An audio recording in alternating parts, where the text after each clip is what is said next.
episode ke-26. Kali ini bersama saya Kansa dan rekan saya Cahaya. Hari ini kita kedatangan tamu yang sangat spesial, yaitu Bu Desa Chandra. Ibu boleh memperkenalkan diri terlebih dahulu? Halo Kansa, halo Cahaya, halo semuanya. Nama Ibu adalah Ibu Desa Chandra. Nama lengkap Ibu adalah Ibu Desa Putu Chandrawati. Saya mengajar di SMK Negeri 1 Gianyar, mata pelajaran matematika. Baik. Oke, Ibu, usaha apa yang sedang Ibu jalani saat ini? Oke, selain sebagai seorang guru, ada sebuah usaha yang sedang saya jalani. Tepatnya bukan Ibu ya, tapi usaha yang dimiliki oleh suami Ibu. Tapi saya juga secara tidak langsung berkecimpung di situ. Itu adalah sebuah toko. Toko itu menjual makanan, yaitu donat dan pizza. Ibu, biasanya di tokonya Ibu yang paling banyak diminati itu donatnya napi pizzanya. Oke, di toko saya itu ada dua produk. Jadi produk donat dan produk pizza.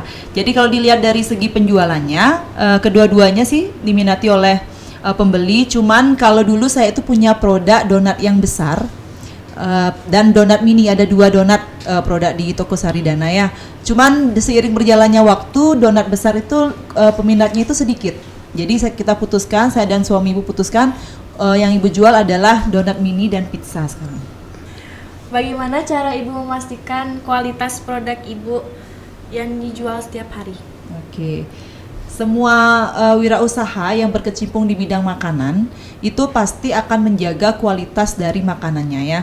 Karena kalau sedikit aja beda rasa atau beda kualitas, pembeli akan lari dari toko kita. Jadi saya memastikan terjun langsung suami saya untuk memilih bahan-bahan yang berkualitas tentunya, yang kemudian kita harus memastikan keamanannya dalam artian expirednya, kemudian kualitas bahannya itu harus standar dan sesuai dengan yang sudah kita gunakan dan tidak boleh berubah. Walaupun tantangannya adalah seiring dengan berjalannya waktu semua barang akan bertambah mahal, tapi kita tetap menjaga kualitas dengan menggunakan bahan-bahan yang seperti semula kualitasnya. Baik Ibu. Ibu, strategi pemasaran apa yang paling efektif untuk menarik pelanggan baru ke tokonya Ibu? Oke, jadi kalau untuk strategi sekarang di dunia era sekarang itu sangat beruntung sebenarnya kalau kita memiliki usaha. Kenapa? Karena sudah banyak platform seperti media sosial yang bisa kita gunakan. Jadi dengan modal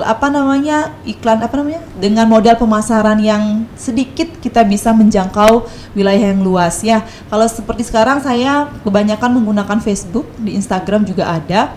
Tapi kebanyakan pelanggan baru saya itu berasal dari Facebook. Karena Facebook itu seperti yang kita kenal adalah peminatnya atau penggunanya adalah sebagian besar dibilang kan ibu-ibu. Ya, jadi sebagian besar pelanggan saya di toko itu adalah ibu-ibu memang. Jadi Facebook lah yang paling ampuh, dan dari WA juga, WAG, story WAG itu juga saya gunakan, itu juga ampuh, artinya juga efektif untuk menarik pembeli baru. Baik Ibu, bagaimana cara Ibu mengawal persediaan bahan baku untuk memastikan tidak ada yang kelebihan atau kekurangan? Oke, jadi bahan baku itu kita akan pastikan kita kontrol ya. Jadi biar tidak berlebih, nanti kalau berlebih tidak digunakan dia bisa rusak, kan begitu ya. Jadi kalau untuk bahan baku kita stok per minggu dia. Kalau sudah habis, nanti kita akan cari lagi bahan bakunya biar fresh lah. Karena tepung kalau didiamkan lama, tepung itu juga akan apek. Telur juga begitu, kalau didiamkan lama, telur itu akan busuk dia. Jadi kita biar fresh lalu kuenya, kita akan pantau bahan bakunya tiap minggu untuk menjaga Ibu, kualitas. tantangan terbesar Ibu selama membuka toko Sari Donat ini apa sih Bu? Ya, tantangannya banyak anak-anak ya.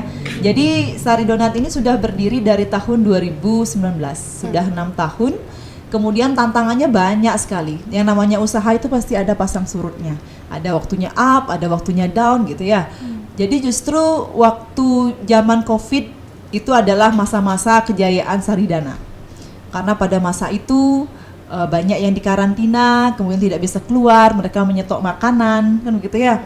Kemudian setelah masa itu banyaklah saingan-saingan donat yang ada yang menjual donat dan juga pizza. Tapi kami yakin dengan rasa dan kualitas yang dimiliki oleh donat dan pizza Saridana, kita bisa tetap eksis. Jadi strategi saya adalah bagaimana caranya menjaga kualitas dan juga harga. Walaupun harga bahan sekarang meningkat pesat ya, tapi kita harus bisa bagaimana meminimalisir kenaikan harga tersebut sehingga konsumen tetap suka berbelanja di toko Saridana. Tadi kayaknya kita lupa nanya gini ya Ibu, apa nama tokonya Ibu? Kayaknya lupa tadi kita. Nama tokonya. Oke, tadi dari tadi juga saya sudah ini ya, Udah mention udah nama sebutkan tokonya ya. ya. Jadi toko saya adalah namanya Toko Saridana yang berlokasi di Jalan Pudak Gianyar. Kalau yang tidak tahu Jalan Pudak adalah di selatan alun-alun itu ke barat, mau menuju ke Pasar Baru, Pasar Gianyar yang baru. Dan toko saya ada di sebelah utara jalan, di depan Fuji Yamaha. Ya, nanti kalau kalian lewat bisa berkunjung, bisa dicoba. Semoga dengan sekali mencoba, selanjutnya akan menjadi langganan di toko Saridana. Nah, buat teman-teman nih yang mau nyobain donatnya Ibu, kalian bisa kunjungi langsung ke tokonya. Tadi di mana Ibu? Tempatnya Ibu? Di toko Saridana di Jalan Pudak Gianyar. Nah, betul banget teman-teman. Jangan lupa cobain ya. Ibu, kira-kira Ibu untuk varian donatnya tuh ada varian apa aja sih Ibu? Oke. Jadi sebenarnya varian donat saya itu jenis donatnya satu, donat mini, cuman yang bervariasi itu adalah jenis toppingnya. Nah, jadi toppingnya itu ada 12 topping anak-anak. Ada matcha, kemudian ada tiramisu, ada taro, ada coklat, ada blueberry, apalagi Ibu kurang hafal ya. Ada seres, banyak. Pokoknya ada 12 topping. Jadi nanti bebas pilih. Jadi tidak kita tentukan, kalau kalian pingin satu rasa silakan, nanti karena donat Ibu itu kosong dia, setelah pembeli itu beli baru akan ditopping-topping sesuai dengan selera pembeli tersebut. Gitu. Kan kalau sekarang nih anak Gen Z nih biasanya di tokonya Ibu banyak nggak yang beli anak Gen Z? Oke. Jadi selain ibu rumah tangga, artinya seorang ibu gitu ya, ibu-ibu yang merupakan pelanggan dari donatnya Saridana. Karena dia itu kan membelinya untuk putra-putrinya ya, otomatis putra-putrinya yang sudah bisa bawa motor sendiri itu ketika ada momen di sekolahnya, ulang tahun teman gitu, banyak yang beli ke toko Saridana. Awalnya dari ibunya itu, atau sekedar lewat dulu, coba dulu, ternyata cocok di lidahnya, banyaklah Gen Z yang menjadi langganan Saridana, banyak juga anak-anak. Ibu biasa itu ngejual per box gitu apa per biji gitu? Oke, ini juga jadi salah satu strategi pemasaran ya. Kalau bisa saya kasih saran nanti untuk yang buka usaha, untuk kalian yang baru pemula anak ya. Jadi awalnya itu saya awalnya memang bingung gimana sih caranya untuk menjual produk donat kemudian terjualnya biar banyak gitu loh. Kalau orang beli donatnya 1, 2, 3 seperti itu kan jadinya lama sekali akan habis donat kita. Nah, adalah strategi saya dengan suami saya yaitu kita paketkan. Jadi satu paket itu selusin. Jadi kalau orang beli itu harus selusin, otomatis kita akan sekali menjual itu sudah 12 terjual. Nah, jadi kalau kalian berikan kebebasan, saya beli 1, beli 2 gitu, lama habis, sampai malam nggak bakalan habis. Tapi kalau jualnya per paket, ada kok paket setengah lusin juga ada, isinya 6. Jadi dengan paket-paket seperti itu akan cepat habis donatnya. Itu juga salah satu strateginya. Ya, kemudian saya mungkin bisa kasih saran juga untuk yang baru mulai usaha. Jangan buru-buru untuk membuka outlet atau tempat yang mewah seperti itu. Mulailah dari yang seperti tadi, media sosial. Jadi tes pasar dulu dari media sosial. Kalau kalian sudah punya langganan, kemudian reaksi pasar itu bagus, kemudian sudah stabil usahanya, baru kalian tentukan tempat, baru kalian apalagi sewa. Ya, kalau punya sendiri bagus, kalau sewa itu coba berpikir dulu, coba tes pasar dulu. Kalau sudah bagus pasarnya, baru kita tetapkan tempatnya, seperti itu. Ya. Ibu kan tadi bilang nyebutnya ada dua jenis dari yang isiannya 6 sampai 12. Nah, kira-kira dari isian 6 sampai 12 itu Ibu jual dengan harga berapa? Oke. Kalau saya yang selusin isi 12 ya, Iya. harga jualnya itu 28.000. Kemudian yang setengah lusin dibagi 2, 14.000, isinya 6. Itu jadi yang punya uang di bawah 20.000 pasti akan pilih yang paket setengah lusin atau sesuai dengan keperluan. Kemudian yang mau acara ulang tahun tuh biasanya selusin.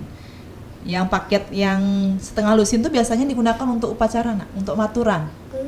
Nah, kalau ke pura kan ada Banten. Yeah. Nah, katanya anak-anaknya suka sama donat Saridana, ibunya belikan untuk untuk ke pura, untuk sembahyang, jadi dibelikan yang setengah lusin, ditaruh di Banten. Jadi apalagi kalau musim galungan, musim odalan di sekitar Gianyar tuh pasti donatnya laris. Nah tadi kita kan kebanyakan mentionnya donatnya ibu nih. Iya. Gimana kabarnya sama pizzanya ibu? Oke. Sama juga atau beda? Betul. Kalau pizza Saridana itu banyak peminatnya. Kalau sering saya testimoni kepada pembeli, saya tanya, gimana rasa pizzanya? Testimoni yang paling sering saya dapatkan itu seperti ini. Kalau pizza di tempat lain itu saya nggak bisa makan, gitu. Karena rasanya saya nggak bisa, kejunya itu terlalu asin, gitu kan. Jadi kalau di Saridana itu kok saya bisa ya makan pizzanya. Seperti itu biasanya testimoninya. Sehingga penjualan pizza itu juga nggak kalah saing dengan penjualan donat. Jadi sama dia untuk penjualannya. Kalau buat harga pizzanya itu ibu jual per lusin juga atau gimana? Kalau pizza itu seloyang dia.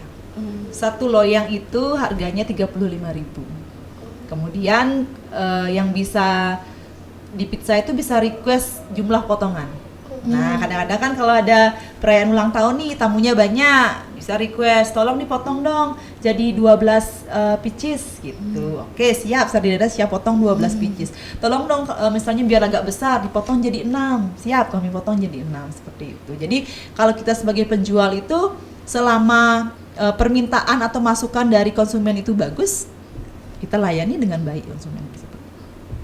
Kalau buat variannya ibu, kalau pizza itu dia ada berbagai varian apa cuma satu varian saja? Oke. Kalau pizza kendalanya itu adalah bahan bakunya cepat busuk ya. Iya. Dalam artian kalau kita menggunakan pizza yang seperti vegetable itu bahan-bahannya itu cepat busuk. Jadi setelah saya evaluasi dulu ada beberapa varian, tapi setelah kita evaluasi ternyata ada varian tertentu yang paling unggul penjualannya. Sedangkan varian lain itu terjual dia cuman itu udah bahannya cepat busuk sehingga sampai saat ini hanya tersisa satu varian aja. Dia adalah ayam mozzarella. Jadi karena memang dari awal itu peminatnya paling banyak. Kira-kira selama ibu berjualan itu pernah nggak dapat pelanggan yang rese mungkin atau gimana gitu? Yang namanya berjualan gimana ya? Kalau pembeli itu wajar seperti itu ya Nana ya. Kalau pembeli itu menginginkan hal yang terbaik itu sudah pasti wajar. Kalau selama saya berjualan di Saridana 6 tahun itu pasti ada. Cuman bisa-bisanya kita sebagai penjual bagaimana harus melayani yang seperti itu. Jadi tentu saja kita harus tetap ramah walaupun pembeli itu ya seperti kamu bilang tadi agak gimana ya? Agak rese gitu ya. Tapi kita sebagai penjual ya harus sabar, kemudian harus mampu melayani dengan ramah, tetap gitu ya. Ibu menerima jasa COD atau tidak? Oke. Kalau saya itu ada toko Saridana itu selain dia jual di Jalan Pudak, toko ibu tuh juga ada di Gojek, ada di Shopee juga. Jadi kalau untuk COD itu biasanya di luar jam kerja. Di luar jam kerja itu artinya setelah Saridana tutup, itu baru bisa COD. Kemudian kalau selain itu, di jam kerja, kalau mau COD itu ya pakai jasa Gojek atau pakai jasa Shopee. Nah, jadi tidak bisa kita melayani COD di jam kerja. Tapi kalau sudah tutup tokonya untuk untuk COD-nya itu biasanya bisa sesuai dengan perjanjian. Kecuali kalau ada COD-nya malam banget gitu kan, kita COD jam 9 malam ya tidak lah ya. Jadi selama itu masuk akal dan terjangkau jaraknya, kita melayani COD. Ya berarti bisa lah buat teman-teman yang malas keluar gitu. Ternyata ibu juga buka di Gojek juga. Iya betul, di... ada di Gojek juga, ada di Shopee juga. Tapi penjualan terbanyak itu di Gojek. Jadi kalau generasi muda seperti kalian, apalagi jurusan bisnis digital, kalau mau berwirausaha itu sangat bagus. Jadi bagaimana kita menguji kedaya tahanan mental, itu akan diuji dari mulai berbisnis. Ya, jadi dari pengalaman saya membangun Saridana, di Istiqlal juga sering saya tularkan kepada anak-anak, apalagi di BD, karena saya tahu di bisnis digital itu kan memang basicnya adalah bisnis ya. Jadi saya sering menularkan ke kelas yang saya ajarkan di 11 BD1, 11 BD2 tentang bagaimana upaya kita untuk memulai bisnis. Nah, jadi kalau kalian sebagai generasi muda, apalagi di jurusan bisnis digital, ayo silakan mulai dari usaha kecil dulu. Jadi usahanya usaha kecil dulu, jangan muluk-muluk usaha besar. Mulai dulu memaintain bagaimana menjalankan usaha kecil, seperti yang saya bilang tadi, jual dulu lewat sosial media. Kalau sudah punya pasar, sudah punya langganan, silakan buka yang lebih besar. Gitu ya. Jadi peluang usaha tuh banyak, bukan hanya di bidang makanan. Tuh, makanya apalagi ilmu kalian mendukung. Jadi silakan dipraktekkan, anggap sebagai tempat PKL. Nah, itu sebagai usaha kalian sendiri. Gitu. Baik Ibu, ini ada pertanyaan dari tim podcast kita. Apa pesan Ibu untuk podcast kita dan apa kesannya? Oke. Jadi awal saya masuk ke sininya, jujur saya ini baru pertama kali loh masuk ruang podcast kalian. Jadi sudah luar biasa sekali fasilitas yang ada. Sehingga saran saya adalah gunakan fasilitas ini dengan baik. Perbanyak latihan untuk kedepannya. Jadi untuk yang pewawancara itu ganti-ganti biar semuanya bisa dan mampu untuk melakukan wawancara, melakukan podcast kepada narasumber ya. Narasumbernya juga kita banyak punya sumber daya anak-anak Bapak Ibu guru yang jumlahnya 70-an kan gitu ya. Jadi Bapak pegawai itu bisa. Jadi tidak, kalau misalnya dari bisnis digital belum tentu juga artinya narasumbernya harus dari bisnis digital. Tapi kalau masih ada yang kompeten, alangkah bagusnya. Jadi menurut saya podcastnya ini sudah bagus, tempatnya nyaman. Jadi kalian tinggal tingkatkan sumber daya manusianya, kemudian perbanyaklah latihan, perbanyak undang narasumber. Kalau bisa misalnya biasanya kalau podcastnya ini tayangnya berapa bulan sekali? Sekali atau seminggu gimana? Sebulan 4 kali. Sebulan 4 kali, berarti rata-rata seminggu sekali ya. Jadi nanti bisa ditingkatkan seminggu 2 kali lah. Cari narasumbernya yang kompeten. Kalau sebelum-sebelumnya ada guru tamu ke sini, bisa diundang untuk podcast di sini. Ya, itu. Jadi untuk skillnya ditingkatkan lagi, kemudian fasilitasnya sudah sangat bagus, ruangannya sudah sangat nyaman. Jadi tinggal skill dari kalian di anak-anak di bisnis digital lagi ditingkatkan. Siap Ibu, makasih Bu. Terima kasih Ibu. Nah, nggak kerasa kita sudah di penghujung nih, teman-teman. Jadi makasih banyak Ibu sudah meluangkan waktunya untuk sama-sama. bisa berpodcast di sini. Buat teman-teman nantiin podcast selanjutnya. Terima kasih. Bye. Dadah.